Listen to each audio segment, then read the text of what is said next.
So you're looking to purchase your next home, but you are trying to decide between purchasing new construction or an older home. Great question to be asking, and there's a lot of different factors to consider. First of all, repairs and maintenance. Typically, with older homes, you'll have more repairs and maintenance you'll have to deal with. A lot more major issues that will go wrong along the way because of it being older construction. Of course, you'll still have issues with newer construction, but you'll typically have at least a year warranty when you move in, and most of the time when they're well built, you're not going to run into a whole lot of issues for some time, like with roofs and furnaces and that kind of thing. Secondly, with appreciation values, newer construction does tend to appreciate faster on average, but that's going to be based on your area and your neighborhood, so be sure to do your research.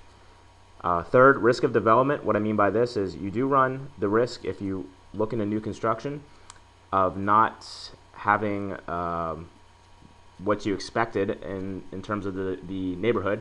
If you are maybe the sixth house that they're building, but they have plans to do 50 or 100, they might run out of financing or never finish that neighborhood, and then it's kind of a stick in the mud. You end up being one of the only houses there, and that neighborhood values there won't appreciate as much, and you might run into issues there. So you do run that risk if it's not a very established neighborhood, versus with older homes, you can learn a lot about the neighborhoods and popularity, school districts, and they're pretty established at that point. So that's a benefit for older homes. You have less risk on that end. And finally, cost. Newer construction will tend to be more expensive, but you can always get more home for about the same buck with older homes. And it just really depends on what you want. Do you want to start with a new home where you can build memories and be the first family to live there?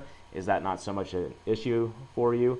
Do you not mind investing time and making changes, repairs to the home? If so, older construction could be for you. And there's just a lot of things to consider there. So what do you have available in hand and to be able to purchase? And maybe you can consider both, and then kind of compare the newer construction versus the older homes and see what fits your ideal the best.